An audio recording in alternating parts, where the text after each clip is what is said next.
It is time for the Sportsmemo College Football Every Game on the Board podcast. We're starting with Thursday night games, and we got Friday night games, and then some of Saturday's games with today's guest, Rob Veno. Robbie, welcome in. How you doing today? I am doing great today, Drew. How about yourself? I'm doing good. Excited to get your opinion on some of these games. Weekday games look pretty good. Saturday's early slate looks pretty good as well. You got some good games here. You excited to get into college football betting starting on Thursday? Absolutely, buddy. Always am. All right, let's start off at the top. 105-106, Texas Tech at TCU. Looks like the Horned Frogs laying 7 at home, 61.5 the total, Robbie. Yeah, and they might be in a little bit better shape where the quarterback situation is concerned here, Drew. It looks like the week off for TCU made it possible for Sean Robinson to play in this game. I read reports that said he may not start, but he will play. That's good news for TCU to have Sean Robinson in the lineup here. For Texas Tech, it's a little dicier because Alan Bowman, the collapsed lung, we don't know exactly if he'll be able to play in this game. Now they have gotten, or they did get, pretty good backup quarterback play in their last game from Jet Duffy, the third quarterback that they've been through so far this year. I mean, McLean Carter started out the season. Bowman set the world on fire, replacing an injured Carter, and then Jet Duffy, who kind of brought a dual threat capability to their last game against West Virginia, where they came from way off the pace and made it close at the end. I do think, though, that Bowman is the better option here, and I'd be very hesitant to play Texas Tech without him in this game. I think Robinson, certainly for TCU, will bolster them. The last 3 games, and I know people are souring on TCU somewhat, but the last 3 games they've played, knowing what we know now, Ohio State, which we knew was a top 5 caliber team, but Texas, which we now see inside the top 10, and Iowa State, which has played very well as of late. TCU's been through a gauntlet of sorts their last 3 games. I think a little bit tougher than what Texas Tech has been through over the course of their last 3 games. So I give TCU a little bit of a scheduling edge at this point in the season. Home field, might not be too worried about laying 7.5 here. I mean, you always have to worry about the the Texas Tech pass offense covering numbers, but my power ratings show TCU to be 9.5 better. That indicates maybe there's a little value on that side. I think the week off, although they both had it, I think it does TCU a little more good, and I would look toward their side in that game. And Robbie, we got a doubleheader on Thursday. Actually going at the same time here. One in the Big 12 we just talked about. Also, one in the Sun Belt. We got Georgia Southern at Texas State. Looks like Georgia Southern laying 17.5 on the road in San Marcos, with 49 being the total. Boy, 5-0 against the spread so far this year. I mean, between Appalachian State and Georgia Southern, just mechanically betting those 2 Sun Belt teams each and every week has profited anybody who's tended to do so. For Georgia Southern, it obviously comes down to their running game against Texas State's run defense, which is not great. I think that the numbers of 168.4 allowed per game on the ground are a little bit skewed, somewhat because of opponents, somewhat because teams find it easier to pass on Texas State. Bottom line is, you can't really foresee any problems, Drew, for Shai Werts, Wesley Fields, and that Georgia Southern running game against Texas State here. They should be able to produce. They should be able to put up points. They had a big second half last week against South Alabama. The situational thing that comes into play here is Georgia Southern only having 4 days rest and Texas State coming off a bye, much more time to prepare. The difference in caliber of teams, maybe that doesn't matter whatsoever. But still, it's something to consider in this game. I think there could be a brewing quarterback controversy at Texas State. Willie Jones III, a quarterback that head coach Everett Withers had really begun to like a lot and trust his as he progressed and got better and better. But he got injured a couple of games ago, and the last 2 games have been started by true freshman Tyler Vitt, who last week had a really strong week, 73% completions. I believe the exact numbers were like 29 of 49 or 29 of 39, excuse me. So Texas State has found a way now to throw the football around the lot with pretty good accuracy. I don't know which quarterback they'll go with here. Jones is still listed as questionable. He's far more the dual threat quarterback than Vitt.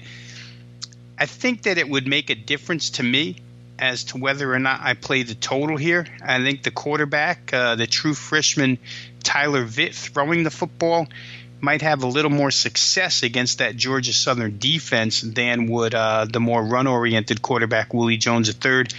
We'll see who's available for this game. Total sits at 49. Still a potential play here if Vitt gets named the starter.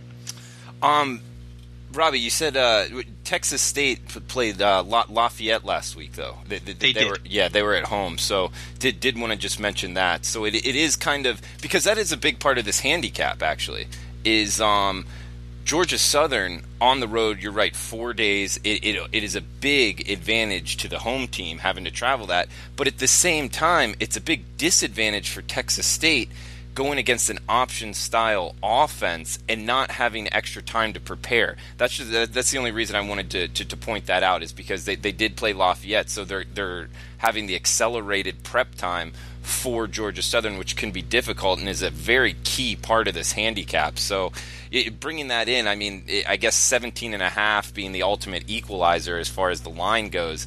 But would you have a lean sidewise, knowing that going in?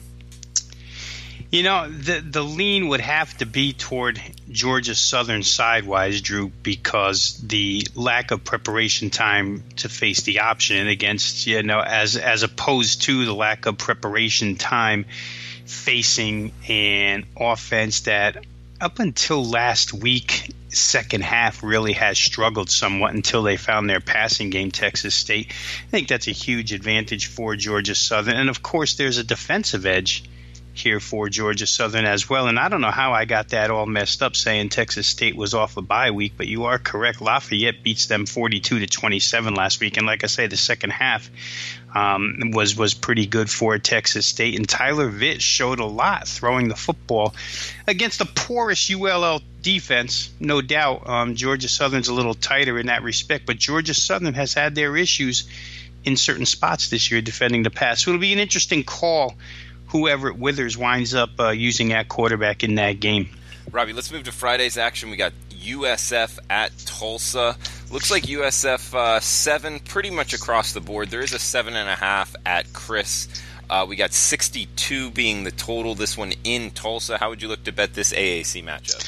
Well, I think what we saw last week, Drew, when Tulsa finally went with Seth Boomer at quarterback was – a lot of the stuff you would expect from a first-time starter. He showed some real potential in the passing game, and then he showed to be mistake-prone at times. Tulsa had the lead in that game heading into the fourth quarter, where they just totally collapsed. They lose the fourth quarter 24-3 to Houston in that game, but it looks like Boomer is going to get his second career start. And despite the overall numbers, 13-31, 41.9%, the 13 completions did turn into 227 yards, which I think is something that Philip Montgomery had been looking for, a little bit more, that downfield vertical attack out of his Tulsa offense. Defensively, they've held up for the most part until that fourth quarter last week. Offensively has been the challenge. For South Florida has not been great on the defensive side of the football, and maybe there's some areas that Tulsa can exploit here. I think it really comes down to both ground games. Each of these teams, Drew, average over 200 yards per game on the ground, and they both allow over 200 per game on the ground. So you can run the football to set up the pass. Do you trust the South Florida passing game more than Tulsa's? I probably do. I think South Florida's got speed that Tulsa's going to have to deal with here. So maybe laying points with that South Florida side is the right way to go. But I do think, total-wise, this one sits just a little bit low to me. I think despite the fact that Tulsa has had a decent defensive start to the season, I think the speed they'll contend with here really is going to be tough. Houston showed last week that when push came to shove, they could get that ball downfield and they could move the football pretty well. So maybe South Florida does the same here. That one starts at 7 o'clock Eastern. We got two here on the late slate for Friday night. 111, 112, Arizona, Utah in the Pac-12. 51.5 the total. 13.5 the Utes laying at home, Robbie. And this one being in Salt Lake City, I'll tell you, both of these two teams off of great weeks. I had this game circled thinking both teams would actually lose. Utah to Stanford, Arizona to Cal, but didn't end up going that way. So it's interesting to see if that changes the power rating. I was hoping to be on the Utes, but 13.5 with a team that has struggled scoring is a little bit scary. I haven't played it yet. Do you have any opinion on this one?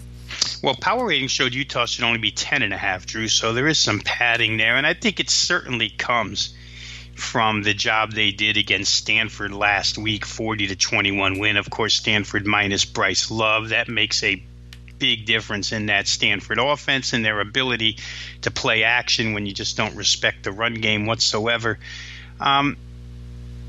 For Utah, though, I'll say this. Quarterback Tyler Huntley had not played that well all season long. In fact, he had played pretty poorly all season long until that game last week. Now, it's obviously a decision of the guy when you go to the counter to bet the game. Your decision is that more of a mirage, or is that more indicative of the Tyler Huntley that we saw last year that you would expect to perform pretty well? I mean, he's 17 of 21 last week, 81% completions against that Stanford defense. They ran the ball down Stanford's throat. Their defense was extremely tough. Like I said, when you don't have to deal with Love, it's a different story. I just don't know what to make out of Huntley's play here, because it could turn in an instant here against an Arizona defense that, to me, has been far better than I ever expected them to be. Kevin Sumlin kind of comes in. He does come in to Tucson with an offensive reputation, and it's been quite the opposite due to the injury to Khalil Tate. He's played basically hurt all season long. The defense has been what's carried them. Tate looked a little better last week, Drew, and I said this 2 weeks ago, because I thought in that USC game maybe his health would get better. It didn't. Their offense has suffered for it. It's a tough road to hoe against this Utah defense if he's still not anywhere near, let's say, 90% of the quarterback that he's supposed to be. So I think you're probably looking at a defensive-minded game here.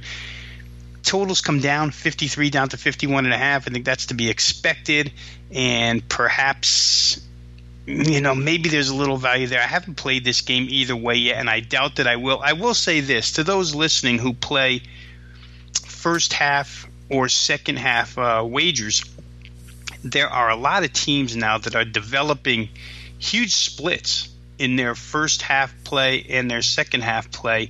6 games, 5-6 games, a pretty good time to start trusting these numbers. When it comes to Arizona, in first half action this year, they're 1-5 against the spread. In second half action, they're 5-1 against the spread.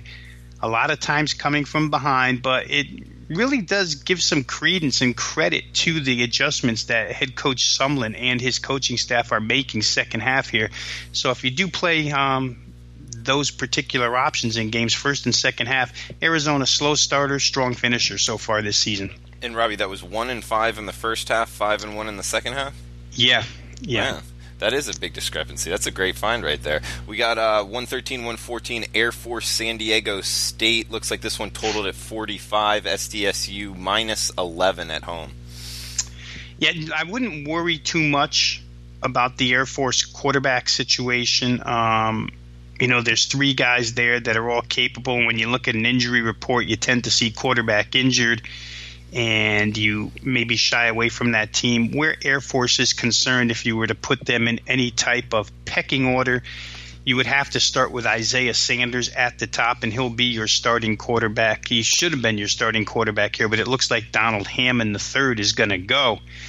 I don't know that that's the best decision, Drew. I've seen all 3 of these guys play. Heading into the season, I thought Arian Wortham was the best quarterback. It hasn't turned out that way this year. Sanders really, to me, the best choice out of the three, but it's going to be Ham in the third here, according to all reports. And for that reason, I would tend to lean towards San Diego State, a team that lost their starting quarterback, Christian Chapman, a few weeks back, a team that lost their starting tailback, Juwan Washington, a couple of weeks back.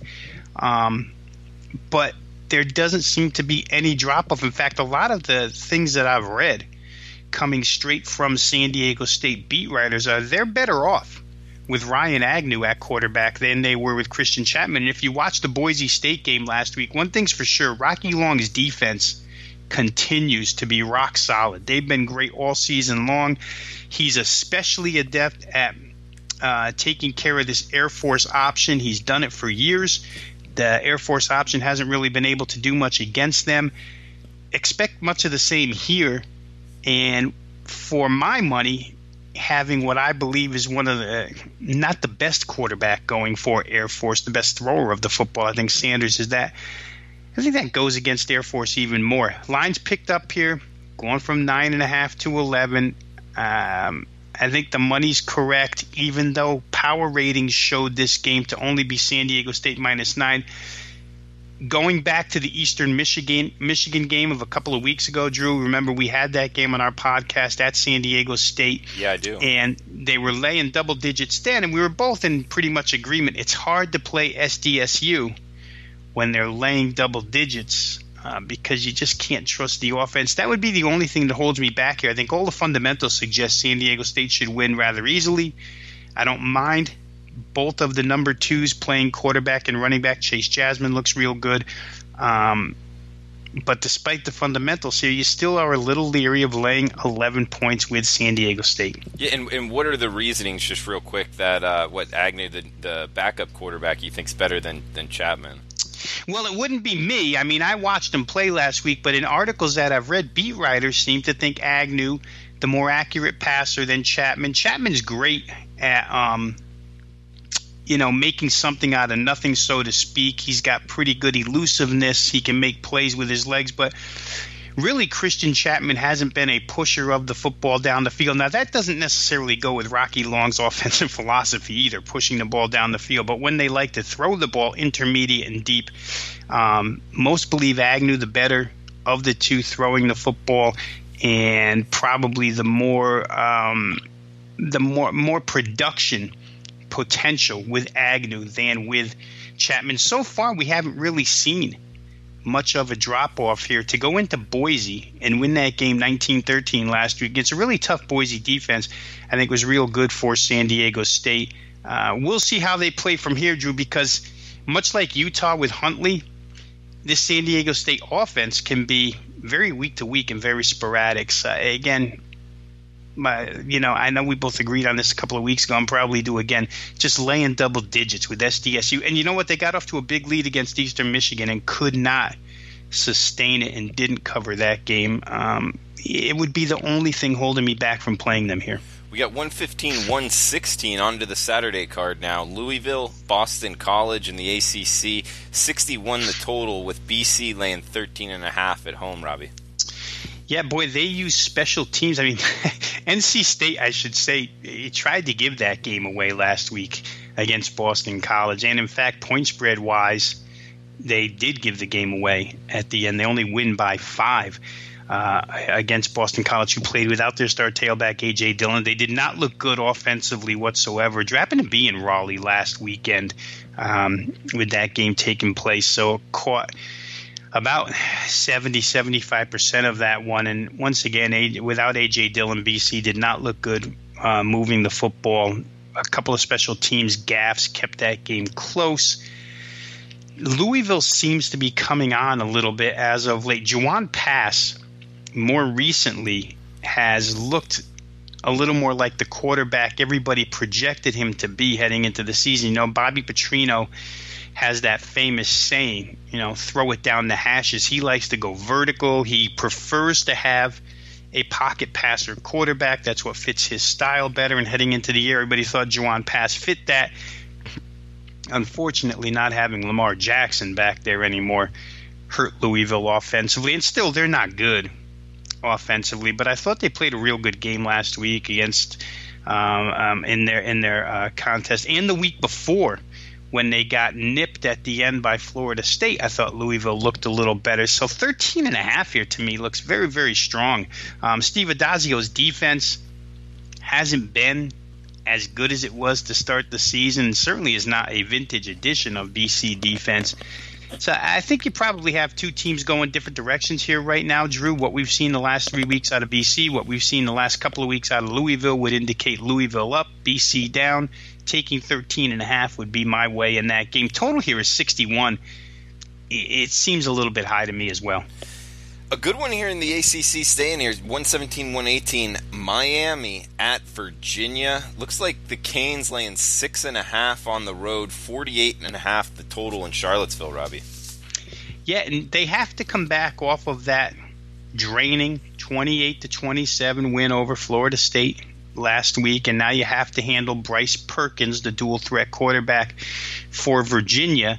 And also go up against an extremely tough Virginia defense. So this is not an easy situation for Miami to bounce back quickly and come and cover a fairly decent-sized road number of 6.5. You know, it's a shame they lose Amon Richards for good now. He had to quit football because of the neck injury. The wide receiver for Miami of Florida, really when he was on the field, was their most explosive player over the last couple of seasons. They've done well without him, but to have him added to that arsenal would help. N'Kosi Perry, I think, 4 touchdowns, no interceptions last week. Again, very, very good play out of him. So Virginia will be pushed as well.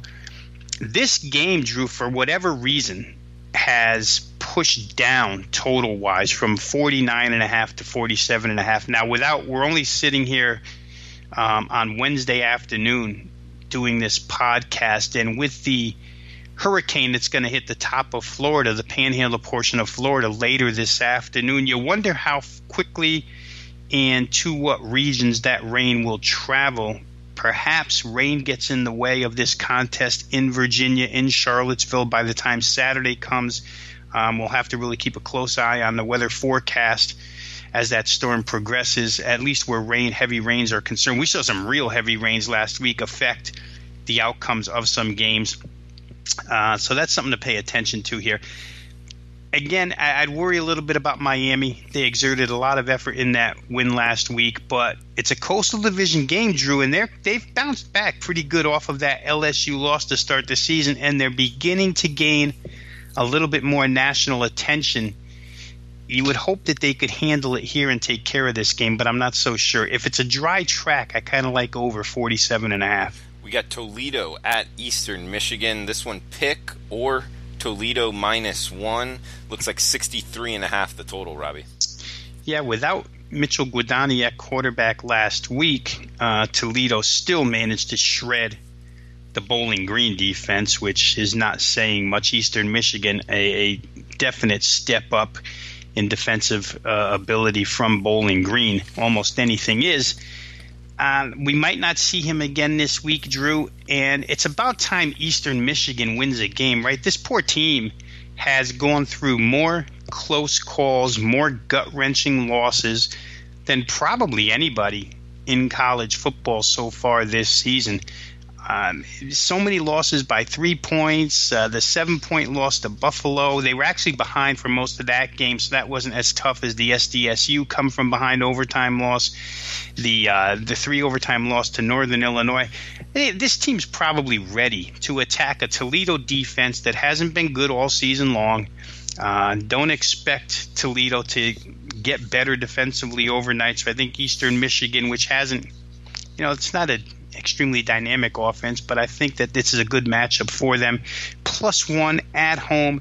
I think Toledo's a bit overrated, Drew, just based on the fact that they are such a one-dimensional team. It's an extremely potent offense with an extremely vulnerable defense, and I think at this point in time to go on the road against one of the max better defenses and lay even 1 point, to me, is probably too much. So I'm not there yet, but I'm leaning toward playing Eastern Michigan in this contest. Power ratings have the game lined right about where it is right now, so no real value there. I think Eastern Michigan's in a good spot in that game. Interesting matchup here, cross division in the SEC. Texas A&M traveling to Columbia to play South Carolina. Looks like the Aggies laying 2 on the road, 52.5 the total, Robbie. Yeah, I would probably look that way. Texas A&M under Jimbo Fisher has become a real good defensive team, and boy, are they good against the run. And they will make South Carolina one-dimensional in this game. And whether or not Jake Bentley, it looks like he's going to play here, so I'm going with the idea that he's the starting quarterback here. All indications are that he will be. Jake Bentley, Deebo Samuel, can they penetrate this Texas A&M defense enough with only a passing game? I would doubt it. I would really doubt it. I think that A&M, their ability to stuff the run is so good. I think they're ranked 4 in the country right now against the run, only allowing 82 yards a game. It's troublesome for South Carolina, a team that I don't think can move the ball consistently enough on the offensive side. Last week against Missouri, to me, they benefited from that, what I would refer to as a monsoon, before they actually delayed the game for, I think, 90 minutes or so. South Carolina came out of that delay pretty fired up, wind up winning by 2 on the last play of the game. This is a totally different matchup for them, though, Drew, and I don't like it. If South Carolina can't run the football, I don't necessarily like them as an offensive option. So I would look at A&M in this contest. I think what Fisher has done there so quickly, I'm really surprised at how good they are defensively this quickly, coming off of what we saw last year, and the fact that he had to install a completely new defense, completely new offense. Like what I'm seeing, I'd probably look at A&M in that game. Robbie, we got heading to the Sun Belt here. ULM at Coastal Carolina. Looks like this one 66 the total. Not looking for a lot of stops here with these two defenses, but looks like Coastal laying 6.5 at home. This one near Myrtle Beach. Not sure if that could be affected by rain as well. But how would you look to bet ULM Coastal Carolina? Well, I think that you have to look, first of all, like you said, Drew, not a lot of defense, and the worst defensive unit on the field in that game will be the ULM pass defense. So the fact that Kilton Anderson, the quarterback for Coastal, returns in this contest, I think they could put up huge numbers offensively in this game. Now, all that being said, Caleb Evans and that ULM offense, which came back to life a little bit last week, I think could put up huge numbers against the Coastal defense as well. So the total is in a good spot. They're asking both of these teams basically to score 34 to get over the number. Question has to be, do you believe they can do that or not? And with good weather, I don't think it's much of a problem for these two sides. The one thing that sticks out to me and would be somewhat of a deterrent is the dud that UL Monroe laid offensively a couple of weeks ago when they played Georgia State, and just for whatever reason couldn't do anything against the Georgia State defense. It hasn't done much to stop anybody all season long. ULM could only get to the 14 mark. So that somewhat would make me nervous to play over and would lean me into the Coastal Carolina camp a little bit more. 6.5 points, though, is quite a few for Coastal to lay at home. So a lot of decisions to be made in this particular game. Some based on weather, some based on, how good do you believe the ULM offense is. I think it's been a little underachieving so far, but could achieve big here. Total-wise, maybe I would look that way, Drew, but we'll have to see how that field and the weather conditions are come game time. Could be a good game to play over the total, though. Robbie, heading up to the Big Ten, we got Purdue at Illinois. Looks like the Boilermakers laying 10.5 on the highway, 62 the total. Well, you know how I love to take everything that I hear Jeff Brom, the head coach of Purdue, say as gospel truth when it comes to college football, and especially the performance of his team. And listening to him at his Big Ten press conference on Monday afternoon, I don't think you can expect anything less than a shootout in this contest. The Purdue offense, which, remember, heading into the season, he said they weren't grasping his offensive scheme. They would have to be creative in order to make plays. Somewhere at around the third game of the year, that Missouri game, something clicked with Purdue, and it clicked because they decided as a coaching staff that they were just going to push the ball down the field. David Blau winds up being a very good deep thrower of the football, and they've got speed on the field to get past defenders. So Purdue's become an explosive offensive team against the Illinois pass defense that doesn't stop the pass at all. These two teams, Drew, they rank 119 and 117 nationally against the pass. So you have A.J. Bush, who returned to quarterback last week for Illinois, and all of a sudden Illinois was very productive on offense. David Blau on the other side. Jeff Brom said that Bush creates a lot of problems for their defensive side of the football, which now seems to be the weakness of Purdue. And I think, the line movement in this game, as far as total is concerned, was huge, or has been huge, off of the opener. And I have to agree with it. It may get to a point where it becomes just too high, but right now, we've seen it go from 56 to 62. I think bettors are on to the fact that this is going to be an up and down the field game here. Jeff Brom didn't seem to believe that this Tampa 2 defense utilized by Illinois, which isn't seen that much in college football, didn't seem to think that would be a monster problem for Purdue to solve. I don't think it will either. I'll look at that game and see if we can find enough value in the over.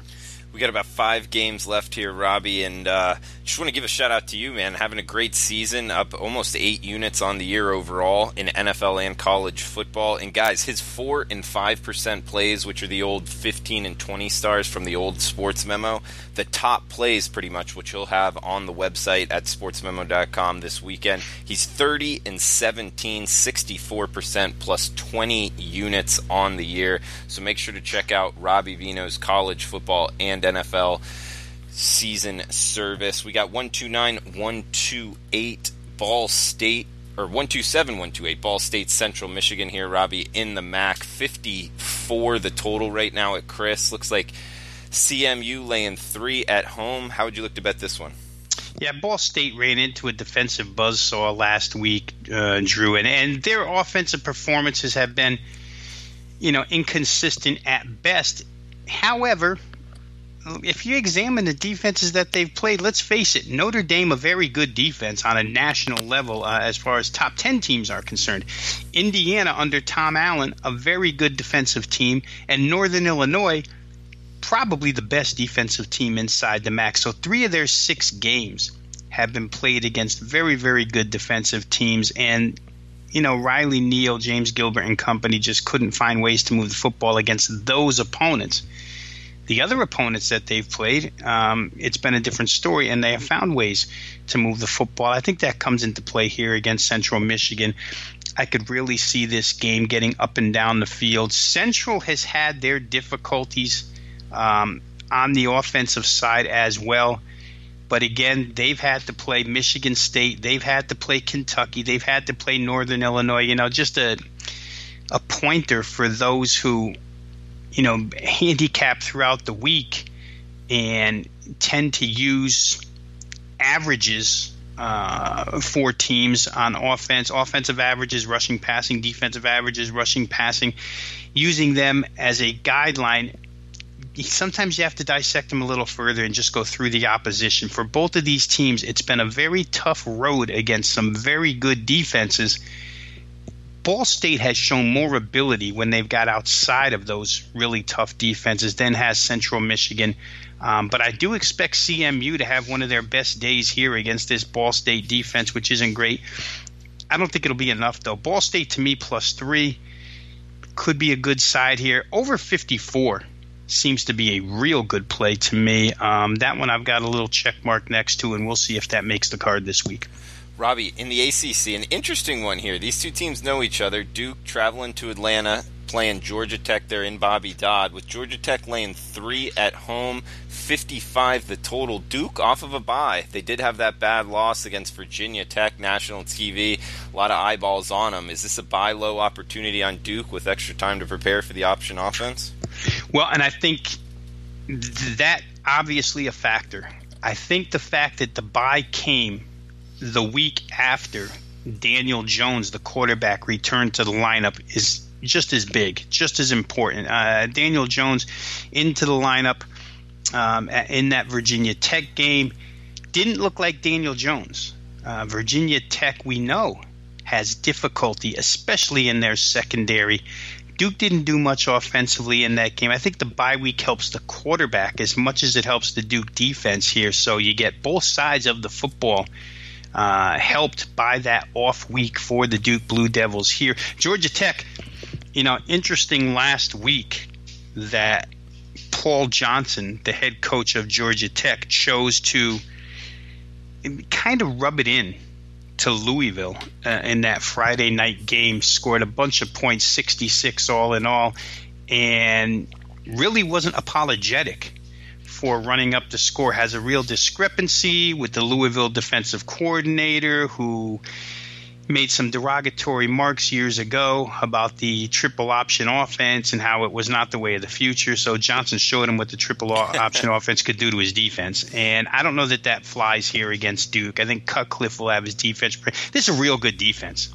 A real good defense. We don't normally associate that sentence with Duke Blue Devils football, but they've got guys throughout that back seven especially that have an opportunity to play NFL football. I like the bye week here. It's not something that you can use as a blanket statement when you're handicapping that a bye week benefits a team. But I do think that it benefits both sides of the football here with Duke, and I'd have no problem taking 3 points with them in that game. We'll head to the Big Ten. Rutgers, Maryland. Looks like Maryland laying a big number here at home, 25.5, 52 the total, Robbie.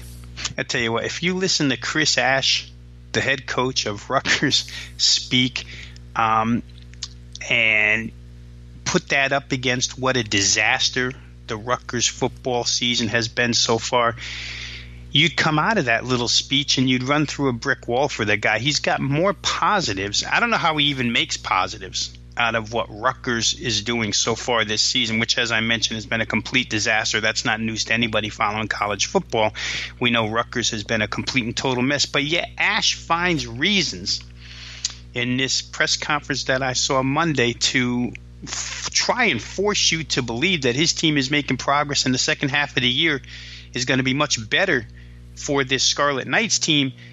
And you know what, Drew? You come out and you halfway believe it, and then you go and look at the numbers and you say, man, this guy's just a bunch of coach talk trying to pick up his team. I don't know that they can do much here against Maryland. Last week, I didn't think that Maryland could run the football against Michigan. Therefore, I liked Michigan. When Maryland can run the football, they're a different offensive team. And this week, they should be able to run it pretty well against Rutgers. Rutgers quarterback play in due time. Their freshman quarterback's probably going to be a star in the Big Ten, but right now he's so mistake-prone, and Maryland can capitalize on those mistakes. Not in the business of laying 25.5, but there's no way I want to take those points with Rutgers either. This game could get out of control. The total's been bet down from 54.5 to 52, and I think that's solely based on the fact that whatever money has pushed that game down just believes that Rutgers can't score points. I don't want to argue with that. It's a tough game to bet either way, Drew. I really don't see value in either side there.